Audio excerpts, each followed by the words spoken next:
का नरभक्षी शेर। लद्या घाटी में कितने ही महीनों से शांति का राज्य चला रहा था कि सितंबर 1938 में नैनीताल में एक रिपोर्ट पहुंची कि 12 वर्ष की एक लड़की को कोट किंदरी गांव में शेर ने मार दिया है। इस रिपोर्ट में जो वन विभाग के डोनाल्ड स्टीवर्ट के द्वारा मेरे पास पहुंची, कोई ब्यौरा दिया हुआ नहीं था। और इसके कुछ सप्ताह बाद जब मैं इस गांव में पहुंचा तो तभी मैं इस त्रासदी का विवरण प्राप्त कर पाया। ऐसा प्रतीत हुआ कि यह लड़की लगभग दोपहर में एक दिन गांव के पास ही और सब लोगों को देखते हुए एक आम्र वृक्ष के नीचे गिरे हुए फल बटोर रही थी कि अचानक एक शेर कहीं से प्रकट हुआ। इससे पूर्व कि आसपास काम कर रहे लोग उसे किसी तरह की सहायता पहुंचा सके, वह उसे उठाकर चंपत हो गया। शेर का पीछा करने का कोई प्रयास नहीं किया गया और चूंकि उसे घसीटने और उसका रक्त टपकते जाने के सभी निशान मिट चुके और मेरे उस कर्मस्थली पर पहुंचने से काफी पहले ही धुलकर निकल गए थे, मैं वह जगह ढूंढ पाने में समर्थ नहीं हो सका जहां शेर उसकी लाश लेकर गया था। कोट किंदरी चूका के दक्षिण पश्चिम दिशा में लगभग 4 मील की तथा थाक के पश्चिम में उससे 3 मील की दूरी पर है। कोट किंदरी और थाक की घाटी में ही चूका का नरभक्षी पिछले अप्रैल में गोली से मारा गया था। सन 1938 की गर्मियों में वन विभाग ने इस क्षेत्र के सभी वृक्षों का पातन के लिए छपान कर दिया था और यह डर प्रकट किया जा रहा था कि यदि नरभक्षी को नवंबर से पहले ठिकाने न लगाया गया, जब वन का पातन कार्य शुरू होने वाला था, तो ठेकेदारों को मजदूर नहीं मिल पाएंगे और वे अपने ठेके छोड़ देंगे। इसी प्रसंग में उस लड़की के मारे जाने के कुछ समय बाद डोनाल्ड स्टीवर्ट ने मुझे पत्र लिखा था और उस प्रार्थना के परिपालन में कोट किंदरी जाने का मैंने वचन दिया।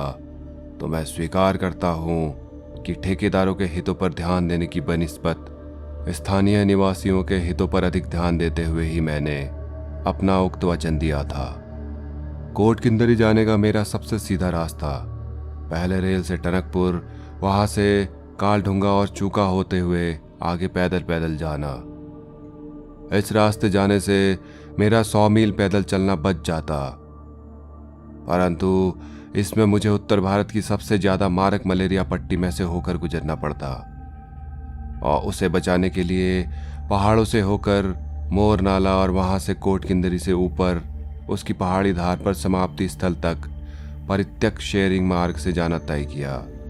इस लंबी पैदल यात्रा की मेरी तैयारियां चल ही रही थी कि लद्या के बाएं किनारे और चूका से लगभग आधा मील की दूरी पर बस एक छोटे से गांव सेम में एक अन्य व्यक्ति के मारे जाने की खबर नैनीताल पहुंची। इस बार उसका शिकार बनी एक बुढ़िया स्त्री, सेम के ग्राम प्रधान की मां। यह अभागी स्त्री 2 जीनेदार खेतों के बीच में ढलवा किनारे पर जमे झाड़ों को काटते हुए मारी गई थी। उसने 50 गज लंबे तट के दूर वाले सिरे पर अपना काम शुरू ही किया था और अपने खेत के 1 गज अंदर के ही झाड़ों को काट पाई थी कि शेर ऊपर वाले खेत से उस पर कूदा। उसका आक्रमण इतना अचानक और अप्रत्याशित था कि शेर द्वारा मार दिए जाने से पूर्व वह स्त्री एक बार ही चिल्ला पाई और शेर ने उसे 12 फुट ऊंचे किनारे से ऊपर उठाकर ऊपर वाले खेत पार किया और उसे लिए आगे के घने जंगल में जाकर अदृश्य हो गया। उसके लगभग 20 वर्ष की उम्र के लड़के ने, जो उस समय कुछ गज की दूरी पर ही धान के खेत में काम कर रहा था, इस पूरी घटना को देखा, परंतु वह इतना अधिक डर गया था कि कोई सहायता नहीं कर पाया।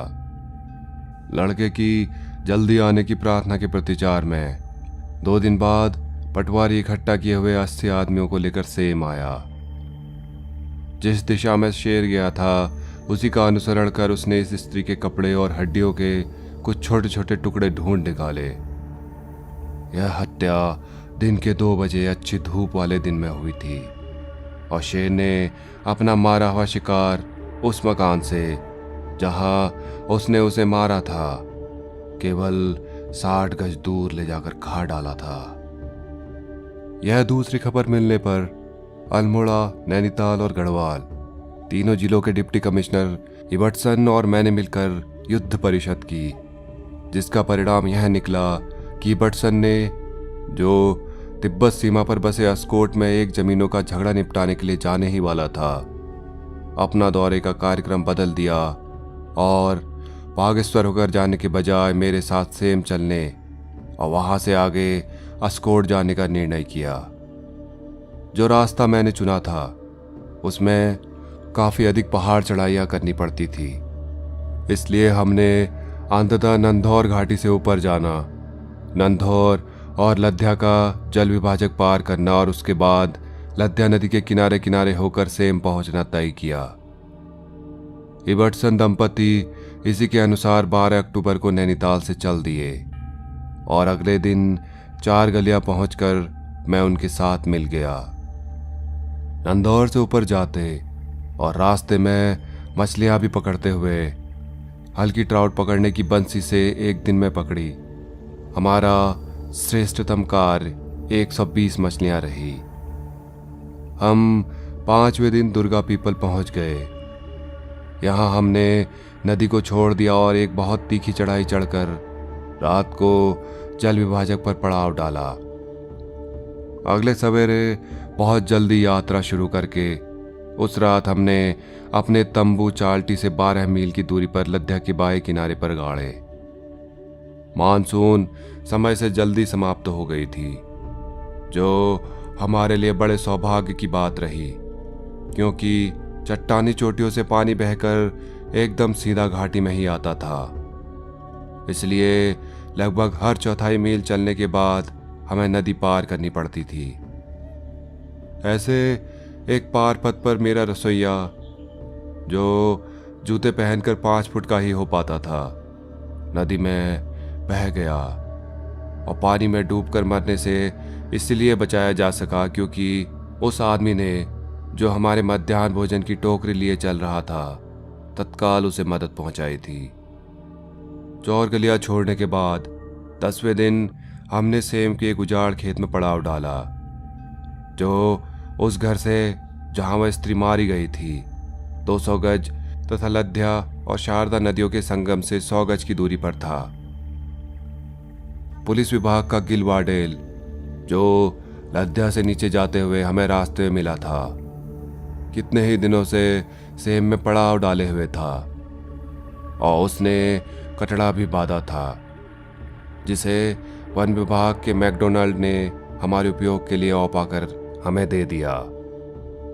हालांकि वाडेल के वहां ठहरे रहते हुए शेर कितनी ही बार सेम आया था, पर उसने कटड़े को मारा नहीं था। हमारे सेम पहुंचने से अगले दिन, जब इबटसन पटवारियों, वन रक्षकों और आसपास के गांव के प्रधानों से वार्ता करने में लगा था, तो मैं शेर के पगचिन्ह ढूंढने के लिए निकला। हमारे पड़ाव और संगम के बीच में और लद्दा के दोनों तटों पर लंबे लंबे क्षेत्रों में रेत का फैलाव था। इस रेत पर एक शेरनी और एक युवा नर शेर, संभवतः वह उन चावकों में से एक था जिसे मैंने अप्रैल में देखा था, के आवागमन मार्ग मिले। शेरनी ने पिछले कुछ दिनों में कितनी ही बार लद्या को पार और पुनर्पार किया था और गत रात वह हमारे तंबुओं के सामने रेत की पट्टी पर टहलती रही थी। इस शेरनी पर लोगों का नरभक्षी होने का संदेह था और चूंकि प्रधान जी की मां के मारे जाने के बाद वह बार बार सेम में आती रही थी, संभवतः वे लोग सही थे। शेरनी के पगचिन्हों की जांच करने से वह औसत कद वाली जीवन के शिखर पर पहुंच गई दिखाई पड़ी। वह नरभक्षी क्यों बन गई, इसका निश्चय तो बाद में करना पड़ेगा, परंतु अनेक कारणों में से एक कारण यह भी हो सकता है कि उसने चूका के शेर के मारे हुए शिकारों को खाने में उसकी सहायता भी की थी, जब वे पिछले समागम काल में साथ साथ रह रहे थे। और नरमांस का स्वाद पा लेने के बाद और उसे उपलब्ध कराने के लिए अब जोड़ा साथ न रह जाने की वजह से वह स्वयं नरभक्षी बन गई थी। यह एक अटकल मात्र थी और बाद में चलकर यह गलत पाई गई।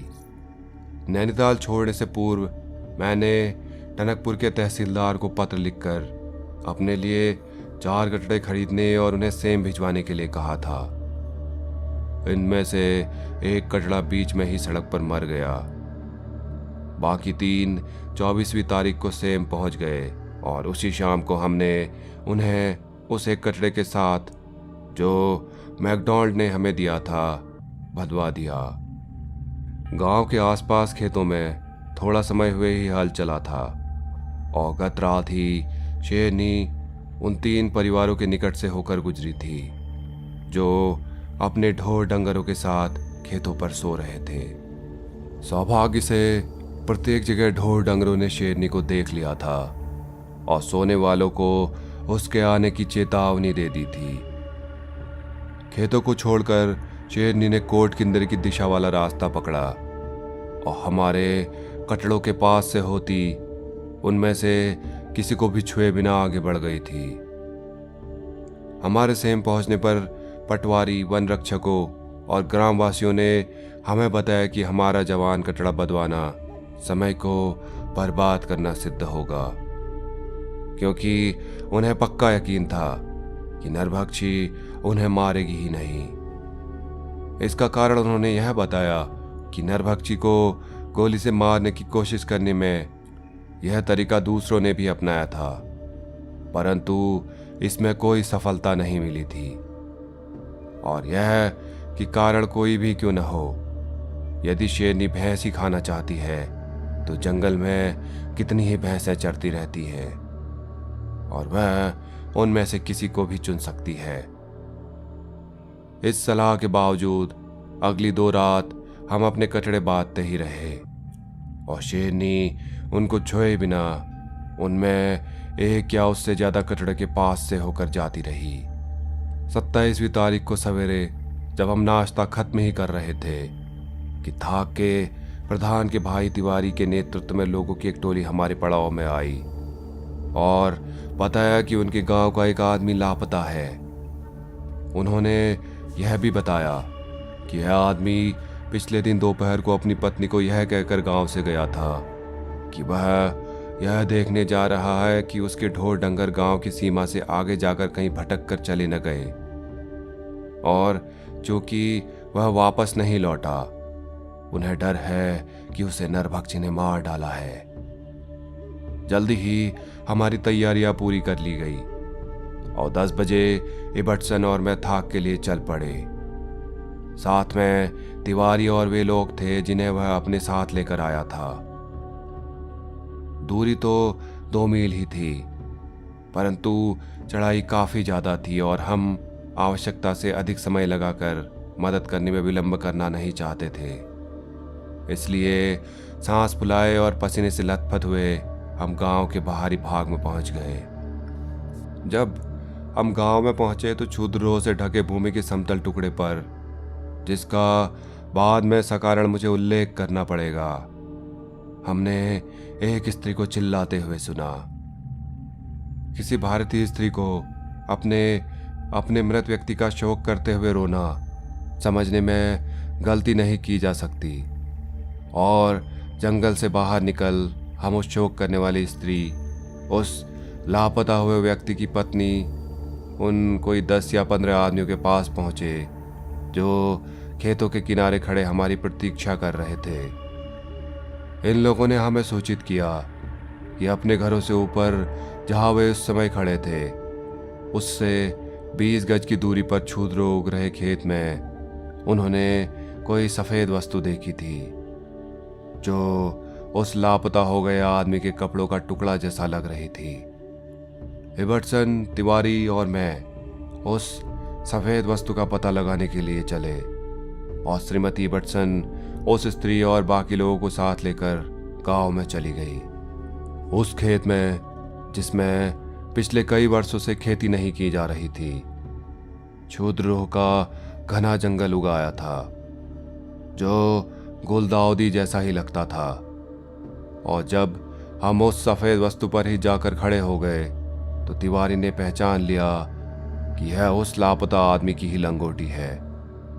उसी के पास उस आदमी की टोपी पड़ी हुई थी। इस जगह कुछ खींचातानी भी हुई थी, परंतु रक्त कहीं नहीं था।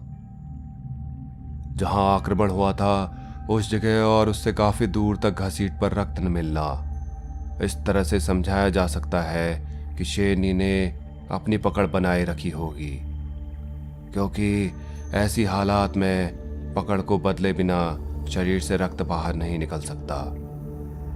हमसे ऊपर 30 गज दूर पहाड़ पर झाड़ियों का एक झुंड था, जिस पर पड़ी लताओं की छत सी बन गई थी।